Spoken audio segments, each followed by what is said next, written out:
Welcome to the Postmortem podcast, which is a show we do at Guaranteed Video that's reflective of when we are finished with a short film we've put together. Postmortem, what? That's like a wordplay on post-production, on I don't editing? think so, no. I think it just means after it's done, after it's dead and buried and in the ground, then you do your autopsy, right? Yeah. That's how I've always heard the phrase used. I always thought it was us having a victory lap because we were done editing, because Oh, yeah, that's what we're doing, yeah. post-mortem. But in this case, we're not done editing. We're still making this movie, but we have a Sunday together, so we're close enough to done that we can talk about it in the past tense. Ryan, what movie are we doing a post-mortem podcast on? We are discussing Double Shrunkled. Double Shrunkled. Where do we start? Do we start with the title? Let's start with the title, because that was a late edition. We what were we gonna call it? The Dullard in the Cupboard. Yeah, sure. I think originally, before we were like, is this the title? We were calling it The Ryan in the Cupboard. Which, again, the elephant in the room working here title, yeah. is the Frank Oz 1995 film, The Indian in the Cupboard. I With a always- cameo from RoboCop That's right. Yeah. and Darth Vader. Yeah, and His real name's Murphy, except he's not real.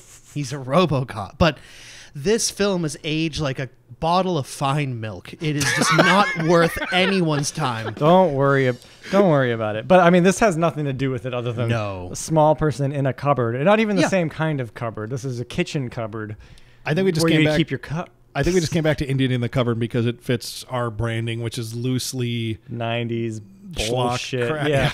Yeah. And the idea of having a shrunken Ryan in a cupboard, that's a skit we tried to make 3-4 years ago in my old Weymouth apartment. We Oh, got God, together yeah. to film it. We thought we could bang it out in like 2 hours, and then we started setting up a green screen, and we just realized It's not going to work. it's not going to work. It's going to look really bad. So we just kind of gave up and watched a movie or something that day. But now I own a house and I have a garage that I've built a green screen studio in. And suddenly, we actually could film this whole movie in one day. And we more did. or less, yeah. Yeah, we shot the whole thing in a day, other than a couple insert shots of the magic rocks. But yeah, the closer we came to making it, the more we honed in on a title. Because for the longest time, yes, we just kind of called it The Ryan in the Cupboard.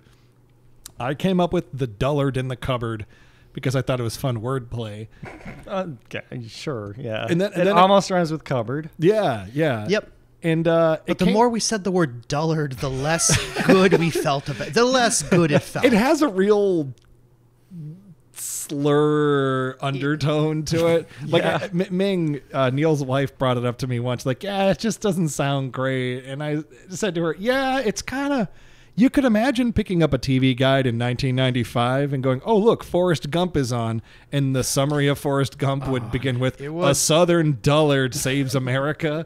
You know, like you could just see the word dullard is like the So we hands-off got word. to Double Shrunkled. Now, Neil, I know the etymology of this The title, etymology. but please, for the folks at home, tell them about it. I mean, Double Uncled is Yes. a Photoshop Friday? no, it's like not even that. It's I found the blog it's from originally. It's from Okay. 2007. It's just some blog spot where Blogspot. just a kind of a short-lived project where someone or some people were just posting like gag movie posters for like for the kind of garbage that we would watch in the 90s. It would have been a 1995 movie. Yeah, exactly. Like And- Jungle to Jungle. Yeah, Yes. stuff like that. But it's all, Multiplicity, that type of, that ballpark. Yeah. There's a bunch of them. If you look up Double Uncled, you'll find it. Double Uncled is this. It's Gary Shandling. two Gary- and yeah. Gary Shandling. Yes, of course. And there's like a kid in the middle of the poster who's like trying to do his homework, and these two Gary Shandlings are just His two uncles. his two uncles are just goofing around, and it's What's the tagline on the poster? It says, "You thought having two parents was bad. Try being double uncle." uncled. Yeah. But like all three of us knew this pretty obscure thing for some reason. Well, because Ryan said it for the last 15, 20 years. Yeah. Whenever we were talking about what movie to watch, Ryan would be like, hey, you guys want to watch Double Uncle? or if Ryan was ever hanging out with his two uncles around Thanksgiving, he was like, I got double uncled at Thanksgiving. Okay, Now, if I may, there's more sidebar to this. there. Oh, sorry. yeah, because well, I have two uncles on my mother's side who I often I would see at holidays like Thanksgiving and Christmas and things. Yeah. And another two uncles who are twins on my dad's side. Yeah. Who I don't see, who I see less frequently. One's they in always- Braintree, one's in Plymouth. But I do it like, can you imagine two twin uncles? Yeah, I don't have to imagine.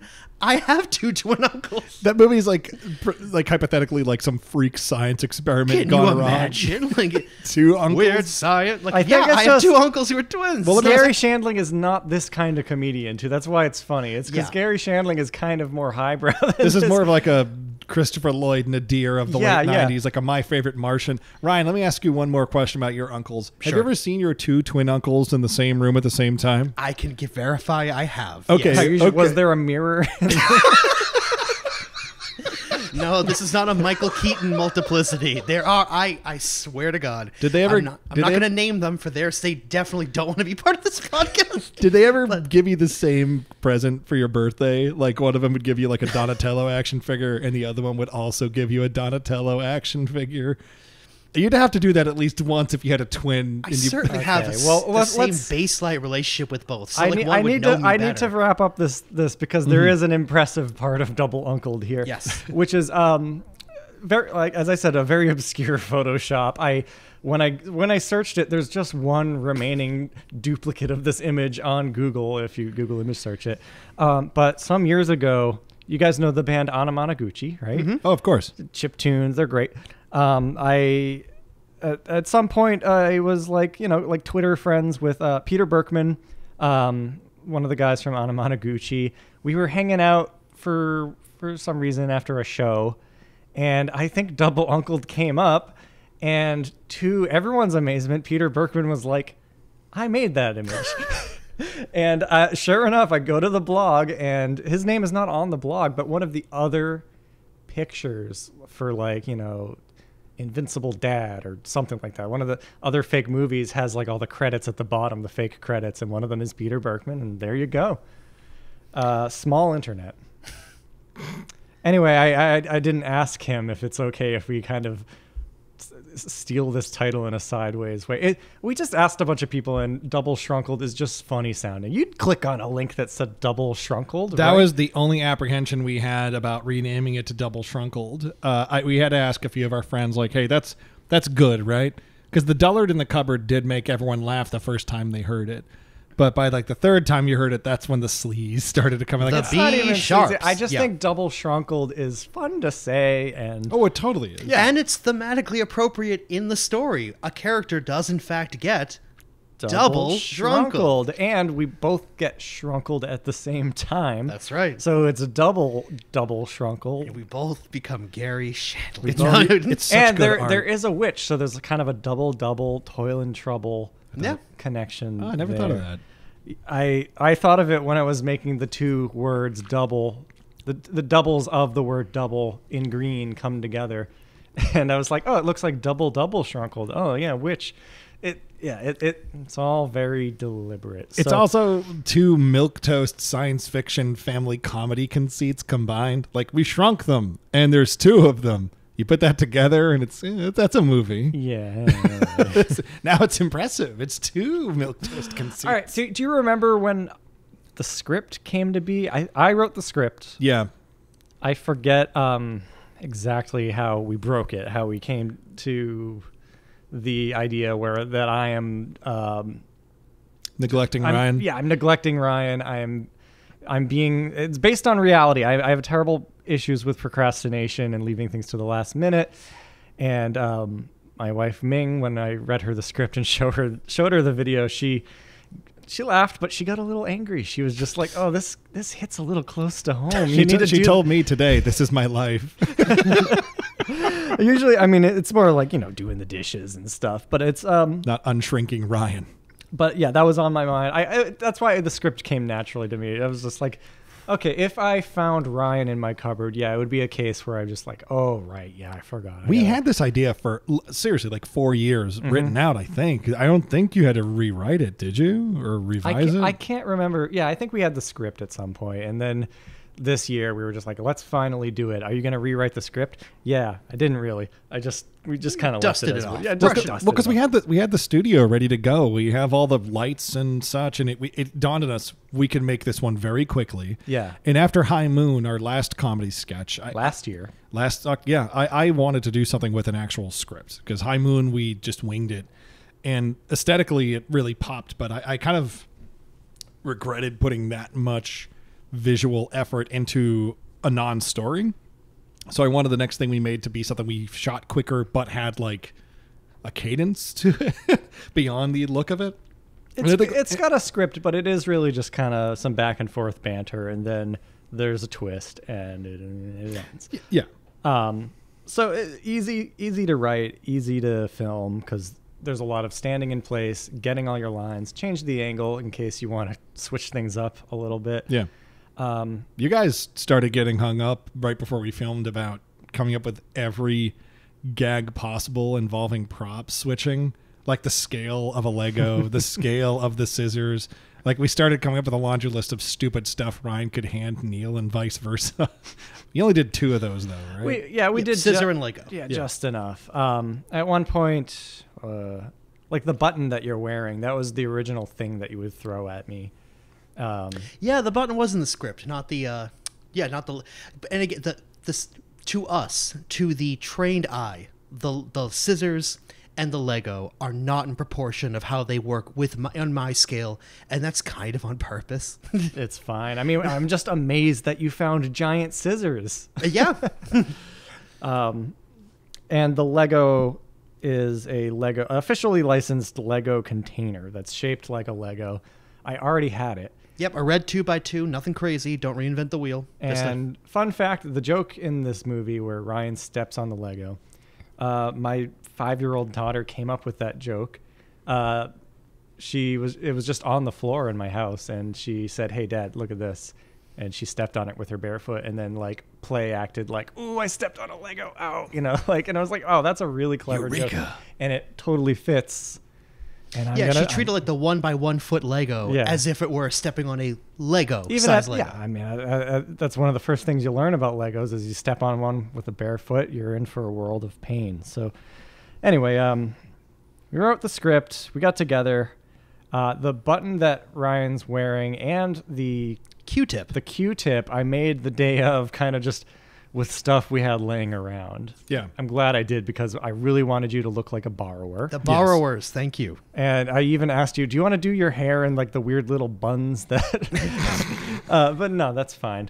That didn't play as funny on camera as you'd hope it would. No, but I had the idea last minute, what if your glasses are broken? Like, where are you going to find tiny prescription glasses? I think the night before we filmed, Corey Tilton, our good friend, he came over and he and I situated the green screen in my garage. Like we bolted everything into the wall. Now we have like a permanent 9-foot wide green screen paper roll, which is great for this kind of a video. You found that locally, right? It was kind of a day before. Yeah, because I ordered it online from like B&H or Amazon or something, and then like a couple hours later, I woke up the next morning and they said we had to cancel your order because the paper got damaged in shipping. So I had to like race over to Hunt's Photo in Hanover, and they had the green, which it was perfect. Nice. But no, it's nice to have you have to understand having a 9-foot wide infinity paper backdrop like that is a game changer for this kind of a project. It was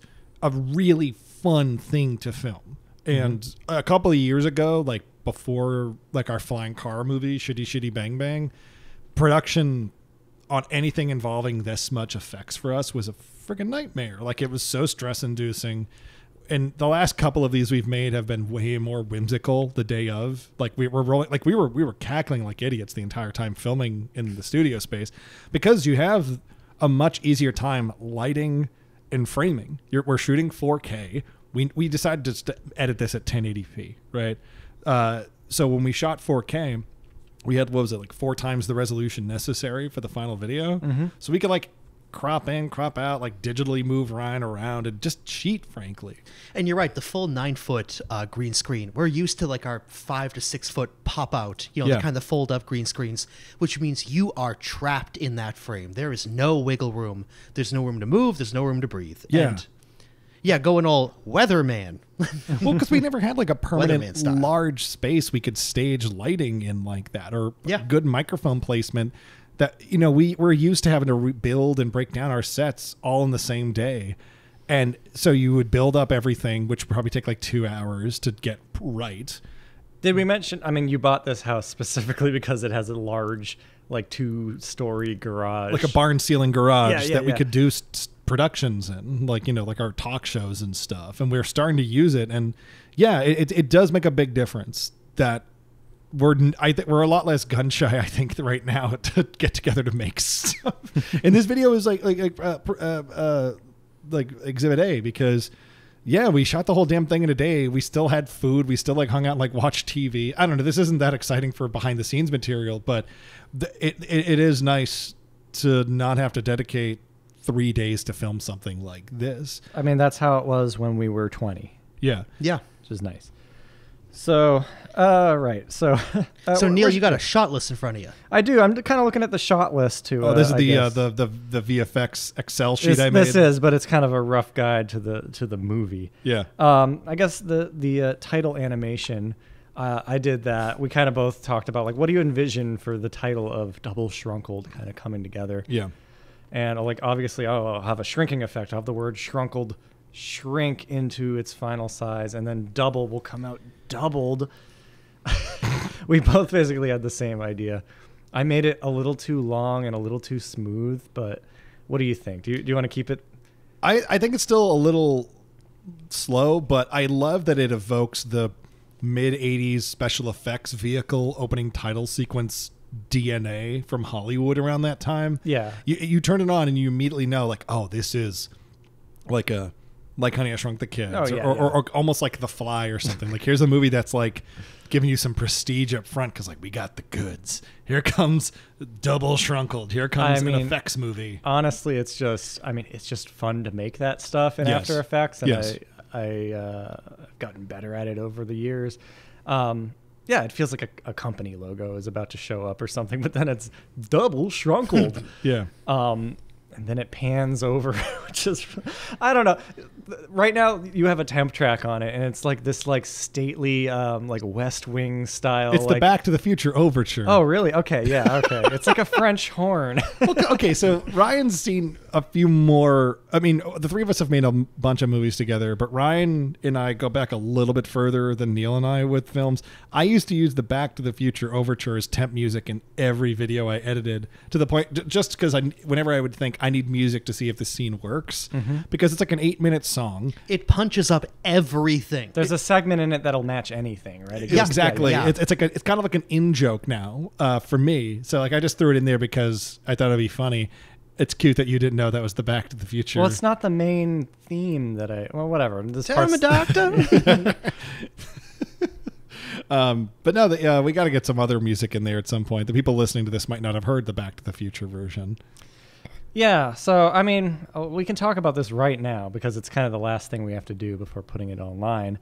I do like to make some original music for it. I think this one I could just do some simple synthesizer, light music.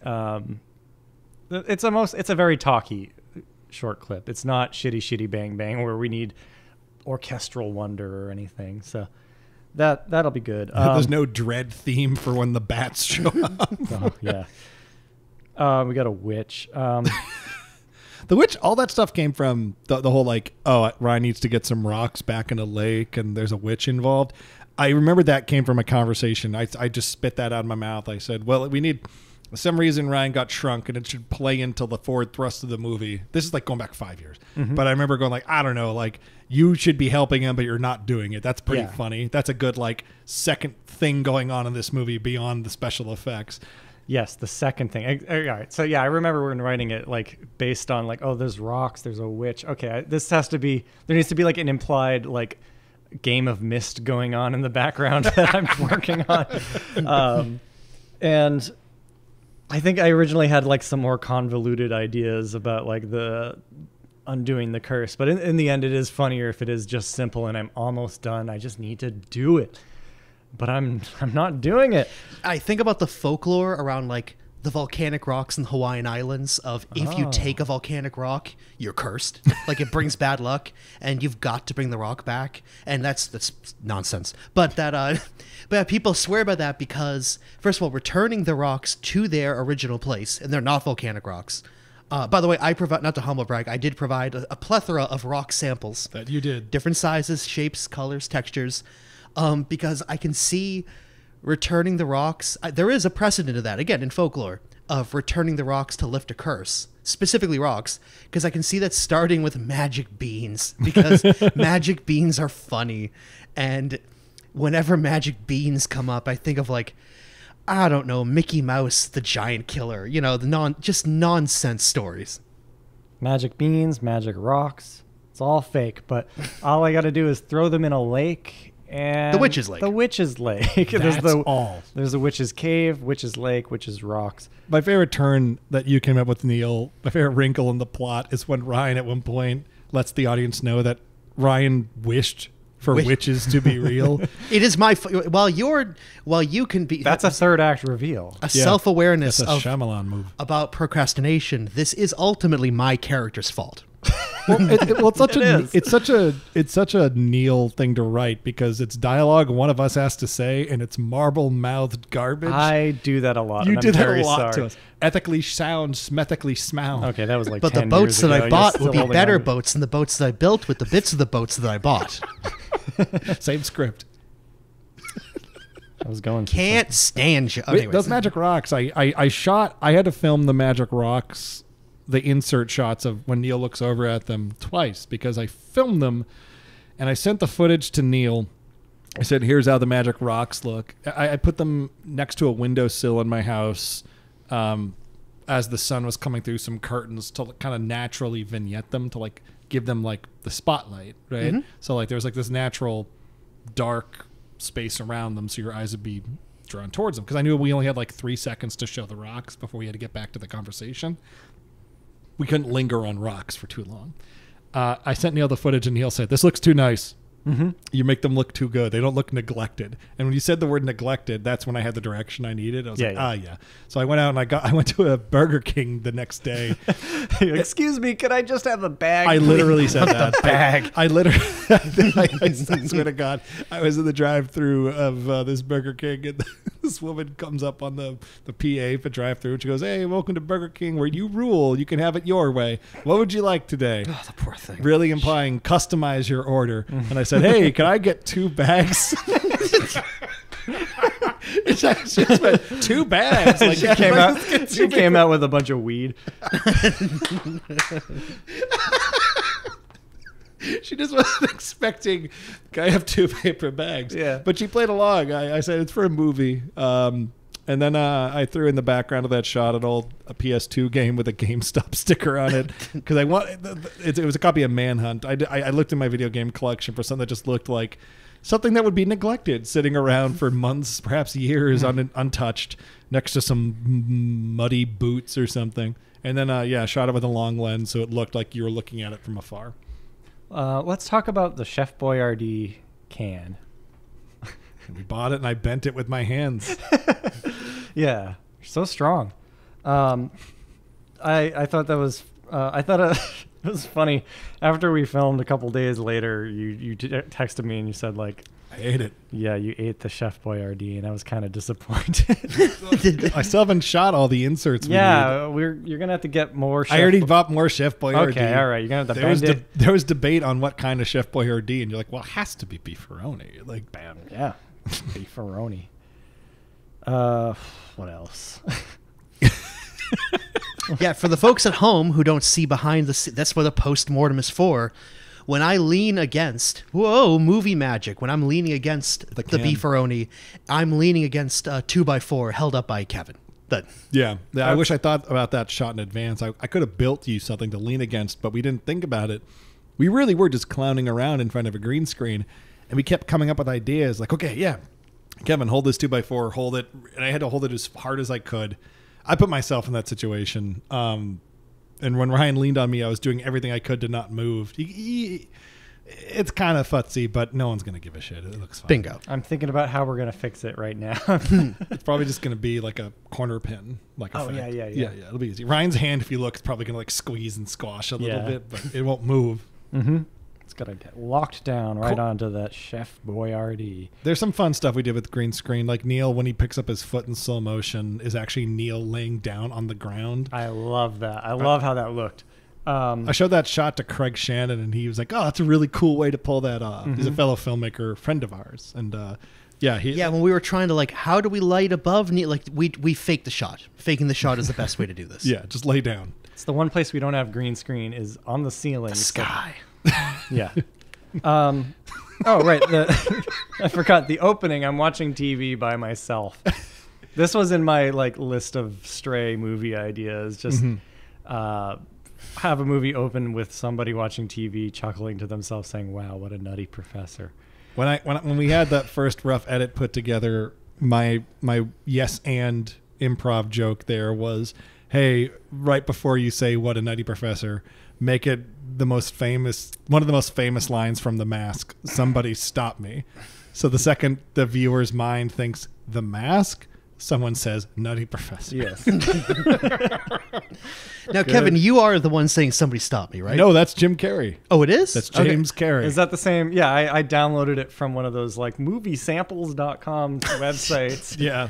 I thought it was you doing the voice because Kevin is in this movie. And Kevin is a Mask impersonator. I can't believe you've never been have you been the Mask for Halloween? Of course. Yeah, I was like Really? 9 years Oh, old. well, yeah, right, when you were 9. Yeah. But I mean, you could do it again. No. Why would I do that? You'd have fun. You'd be happy. Why don't you do it? Okay. You take on the mantle of The Mask. The shot where I'm in the background mowing the lawn, I think that was Ryan's idea. No, that was your idea. That was You my called idea. it, yeah. I wanted to. I ran outside and we quickly shot me pushing the lawnmower. One of you two guys pointed out, yeah, we can credit you as the lawn mowing man. Finally, That's right. yeah. Reprise. It is a very it's very Alfred Hitchcock director's cameo. I like the way you're kind of lumbering with it. I don't know if you meant to, but Yes, yeah. Unhappy to be doing it. yeah. I like that joke because we needed. One of my favorite things to do in our sketches is to put a joke in the middle or towards the end that reminds you of the initial conceit of the joke. That kind of underlines, like, this is why we're here, folks, by the way, in case we've gotten too far away from the initial pitch. And in this, I just liked the wide, long take of a shrunken Ryan berating Neil. It's the one shot of the movie where I pitched up your voice to be a higher register, like, Yeah. and then you just see outside the window, life is still going on. Yeah. You know what I mean? Like, Not only that, but it is very dangerous for Ryan to go outside. and it complements Yes. the line. It'd be 2 minutes for you. For me, it could take weeks. Yeah. What else we got here? The Lego. We talked about the Lego a little bit. You still got to put it in, but I do make it so you see my hand pass the Lego off. Yeah. That'll be great. That'll be impressive special effects right there. I could completely botch it. I don't know what you're talking. No, I did it for you. Oh, you already did the It's- After Effects yeah, project. Oh, thank it's you. ready to go. Thank you. What What about when we were green screening the two of you guys shrinking, and when we shot Ryan on green screen shrinking, Ryan had been in costume for a couple hours at this point. Ryan had already done some stunts and like fought something invisibly and all that.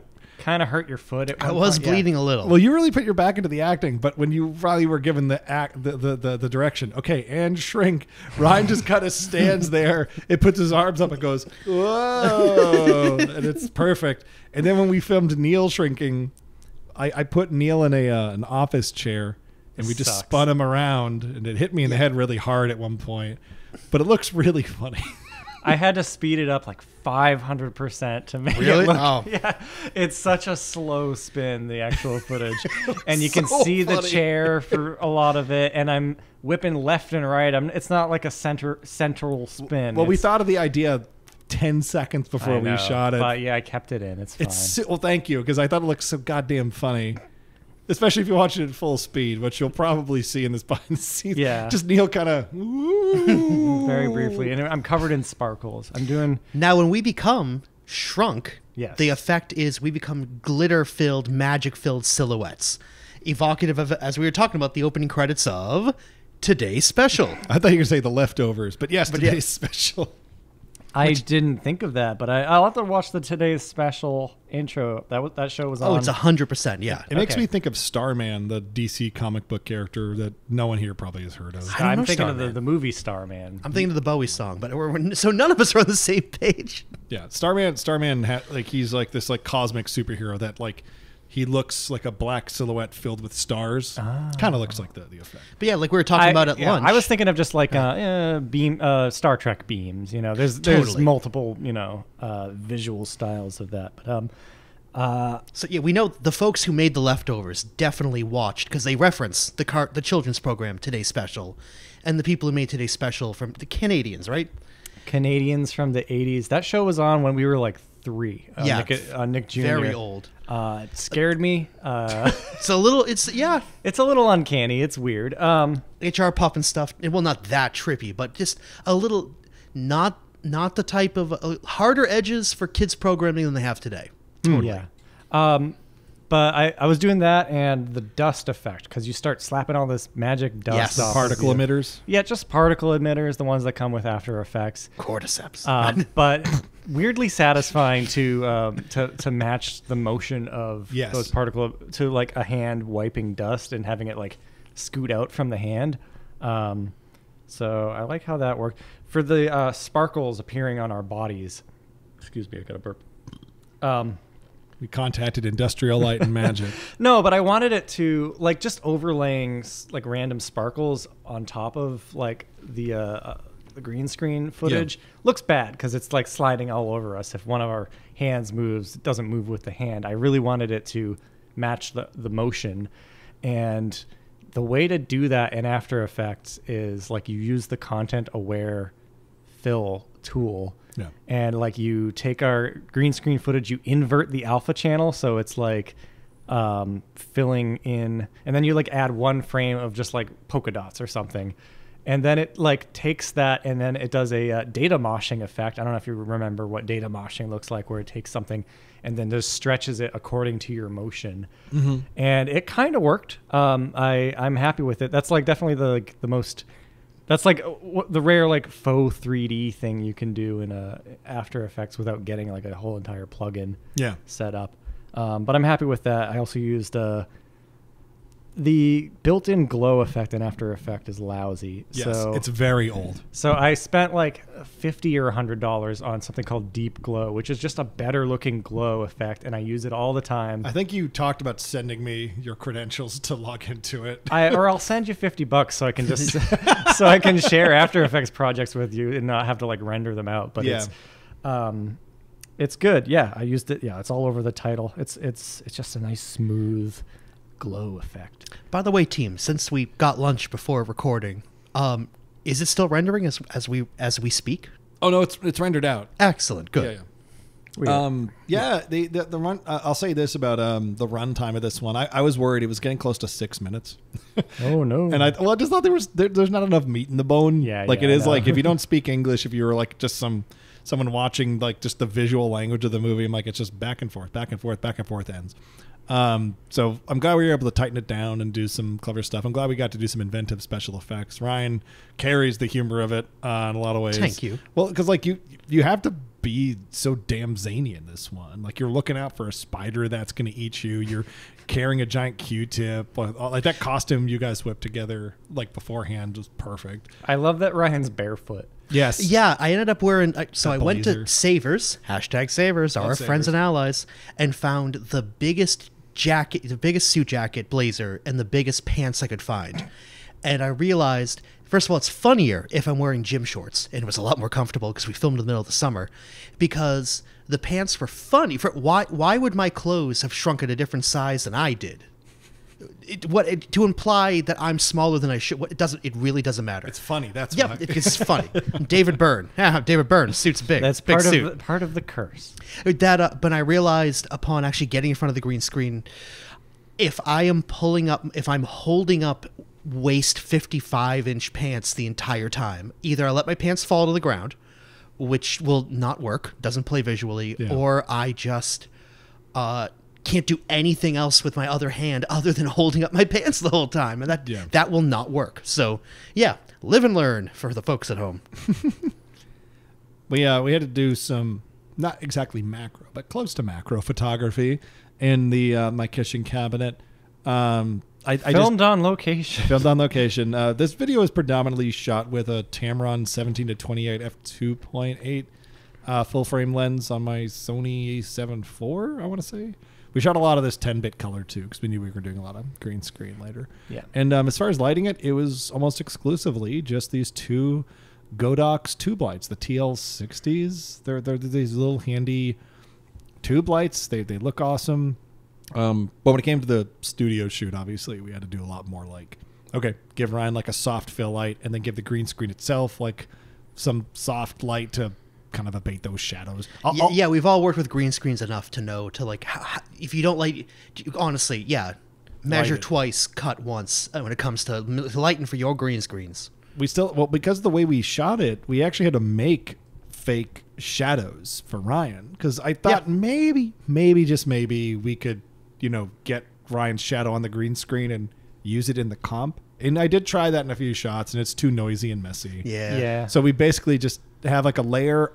The top layer in After Effects is the green screen shot of Ryan. For those at home, try to use the theater of the mind to imagine a video editing program. And then the second layer would be Ryan's shadow, which is basically the footage of Ryan on top. But then, you take all the color out, you make it darken so it's just a silhouette of Ryan, and then you distort it to match the plane of the floor and then the plane of the wall. You soften it. You do a few things. Like it looks cool. It looks kind of like Robin Williams' shadow and Hook, like because it looks a little too clean. Yeah, I know what you mean. Yeah, it's fake. It's fun. It's real fun to look at. It's a good example. Yeah. Now I'm picturing a Gary Oldman's shadow as Dracula, or Mr. Burns' shadow. High fives people. Yes, plays the yo-yo. Oh, that's just Leslie Nielsen. Oh, that's it. Yeah. Dracula Dead and Loving It. Underrated. Not good, but underrated. Mister. Anyway, now we're back on topic. Double Shrunkle. Raspberries? We have no raspberries. Renfield, right. I'm eating chicken. So we're both... Okay, so in the rough cut, we're getting rid of this. Yes. Oh. In the rough cut, we both shrink unfinished special effects, so you can see the green screen. There's a slide whistle. I had like a picture of the Wicked Witch fade up over us, and then you hear her cackle. Should we keep the cackle at least? Yeah. Okay, I like the cackle. All right, so then it's just kind of a later that day kind of, time jump. Fucking Ryan. I stand up. Ryan is beating up my shoe. I love that joke. Get out of my cupboard. And he spits up at you.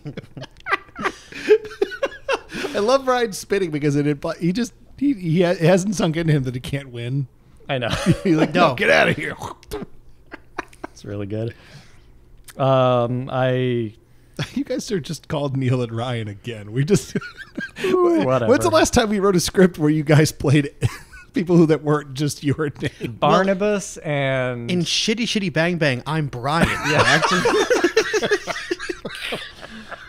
Really stretching those creative muscles. Jesus Christ, that's funny. Oh yeah. And you're Ally McBeal. No. What are you gonna do with your stimulus check? So, getting just another sidebar, because that's what postmortems are for. Yeah. Going over little behind the scenes, yeah, how we made it, details, have some fun for the audience. I stuck to the script, that Neil wrote, and that we put our little notes in. But really, Neil wrote the script. Yeah. Except for my one and only improvisation throughout this work was the word bozo. Yes, now, a highlight of filming, in my opinion. I was tired. All right, you did 2 takes with Bozo. The first one was where you surprised us. Yes. You can look on your face. I can see it coming. You know you're going to say something funny. It's Bozo. You can hear Corey, take- Neil, and I in the background all in unison attempt to not laugh. Oh, it's good. I'm so glad we were able to use that take because it is the better take and it's really funny. Also, the way, just like you slapping the dust with this manic look on your face. Really good stuff. Because you're looking at Neil unblinkingly, like locked eyes. well, because what happened was my body, yes. It's covered in the witch's evil shrieking. Yes. When we were filming the Bozo line, we were all off camera. Corey had just shown up, and we were like, "Hey Ryan, wouldn't it be really funny if you called Neil a name in this shot?" It was like, "Yeah, you can hear me in the rough audio. I say something like, ha ha ha, suck on this, asshole," and that's when Ryan gets the twinkle in his eye to call you a Bozo. Very good, classic. B word. Underrated insult, but all right. So we're almost at the end here. We got an ending that we're gonna use in that skunk movie. Kinda. Oh yeah. But Ryan's soliloquy. I'm gonna fucking crush you. Do you have any last regrets? Which not last requests, last regrets. Last regrets. Is that even an expression? It is now. It isn't, yeah. Okay. Do you have any last regrets? Final regrets? When you look back on your life. I do wish I didn't make witches real. Come to think of it. This is where it's real. All right, so the rough cut I used, what's the song by Enya? By Enya. I forgot the name of the song. It's not Orinoco Flow, but it's the other one that's just inspiring, kind of mournful music. It's one of her hits. Yeah. Good. I'm gonna try and evoke it, I guess, with some synthesizers or something. But I like the shot where I kind of like start taking you seriously. I'm like, oh, interesting. I mean, it's too late. You can't go back. But interesting points. It's like, I'm going to kill you. But well, I think in a real movie, Neil would relent and not kill you. Yeah. But in this, it's moment. There's the pregnant pause before Neil goes, okay. Yeah. Well, all right. You've convinced me. I'm still going to kill you, but I'm not going to take pleasure in it. But yeah, you say it as if you've changed your mind. Yeah. Splat.wave. The ending's good because it's like a very much a page turn, like, and now the next part of this story. And there is none. There is none. I'm still shrunk. I'm fucked now. The spider wins in the end. We do a wonderful crash zoom. We did multiple takes. I think there was one scream and zoom combination that was perfect, and that's the one we used. Yeah. My scream sound effect is the actual scream I did, which wasn't like a real scream. It was more like a wheeze. A dry wheeze. Yeah, I did Dom DeLuise wheeze, and yes. I put like a woman screaming over it or something, and there you have it. Perfectly cut scream. And we have another movie we've been talking about making for about 2 years. Corey's been working on props for it. It's about one of us gets sprayed by a skunk and doesn't know how to get rid of the smell. Yeah, don't spoil it. I'm not going to spoil it, but it's the same ending. Well, we might come up with a different ending. We've had some back and forth. Not no more, it ain't. I know. Now we got to think of something. There's a Beavis and Butthead where they get sprayed by a skunk, right? Must be. Because I know there's an episode of BoJack Horseman where Mr. Peanut Butter, the dog, gets sprayed by a skunk. Probably a Rocco's Monolith. There's a wide breadth of film, television, and literature of skunk spraying. We'll call it double skunk. When I was a kid, we flew to Florida to go to Disneyland, and like it was an early morning. Like shuttle to the airport we had to get at like 5 a.m. And right before we left, our dog got sprayed by a skunk, and you could smell it on us. And we had to go to the airport as the Stinky family. The Ciceriga clan. Yeah, I mean, it was great. I don't know. More like Stinkeriga. That doesn't even I think it was like I think it was light enough that it faded by the time we got on the plane. That's what you think. Maybe not. Yeah. Oh, that's horrible. I'm so sorry. And for the poor dog, I mean, like, not only am I confused of where's my family, where are my humans, but just like, oh my god, my own face makes me want to vomit. Like, what a nightmare. Also, it was just like, well, whoever was watching our dog was like, well, bye. Your problem now. Yes. I kill Ryan. Man, there was one other thing I was going to talk about. It doesn't matter. We never show the spider. We don't need to, right? No. It's in the mind's eye. It's funnier that The way. theater of the mind. Do you want to go on that stock website, look for like a spider puppet or something? Oh, like the blood-sucking bats Yeah, thing? no, don't do that. I scream. Okay, so then the end credits. Yes. This was your idea. You thought it'd be funny if the end credits showed a cartoon of the witch that we talk about but never see. Yes. And your temp was just like the witch from Snow White, Holding an apple, looking at the camera, smiling. Yeah. And of course we got Emmy to do it. Emmy's, the most steeped in Disney style person, and she drew a lovely witch. Currently, you have the credits going a little brief. I want to ask you to make them a little longer so you get a better look. In the current at that. edit, the credits are like 4 seconds. Yeah, it's kind of a like, oh, fuck you, we're done here kind of. Yeah, not 4 seconds a piece, 4 seconds. Yeah.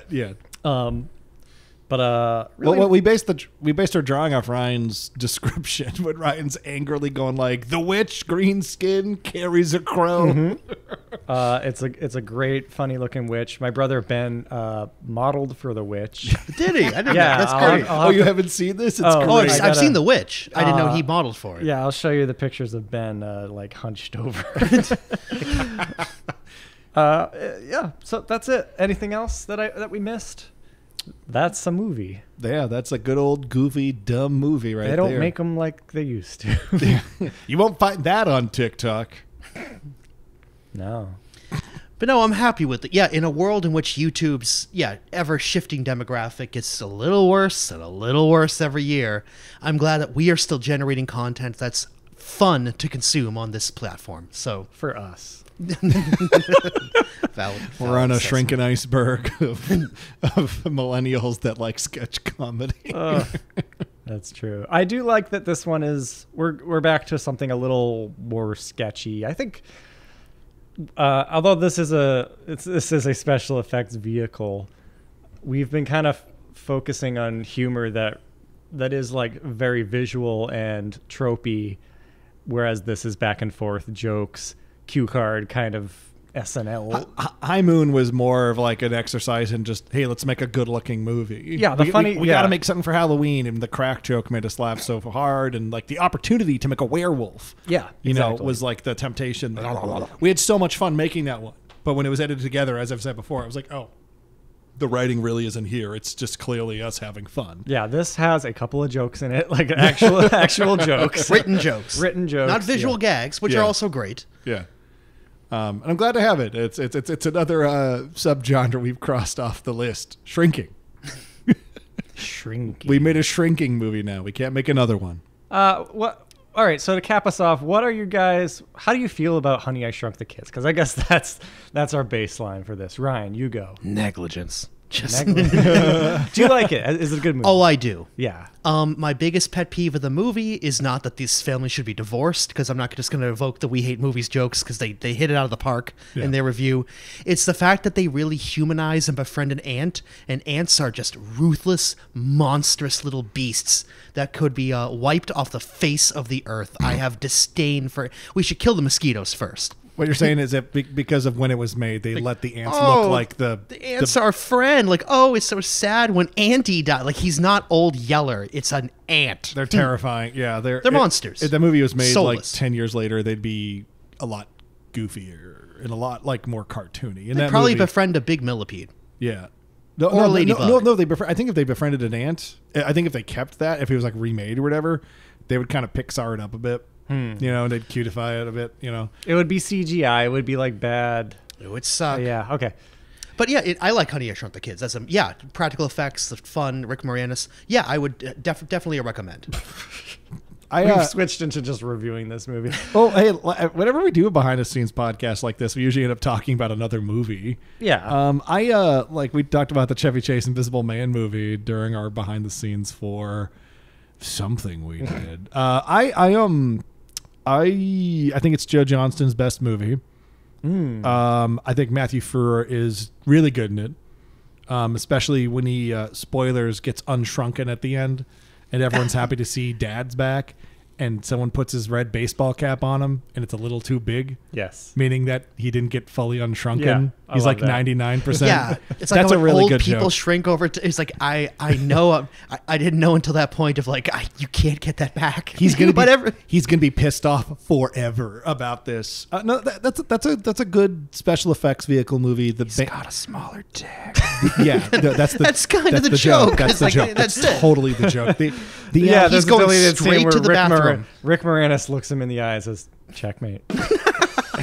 I like the bee flying scene a lot. Oh, yeah. The chemistry of the kids yeah. is pretty good. I like the proto Budnick kid. He is a Budnick type, isn't he? Yeah.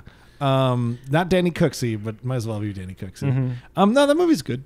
It was good. Yeah, I agree. That's a solid, kind of underrated movie. Just because it doesn't have like that Goonies Monster Squad like It's hard to t-shirt up at Hot Topic. yeah, it doesn't have any like punk quality to it. It is a Disney movie, but because it is still like on the right side of the 80s, it's like the effects are just like really cool, and I'm glad we got to make our own Shrink movie. Shrinky Dinks movie. Shrinky Dinks, original title, not Horrible working title. Horrible.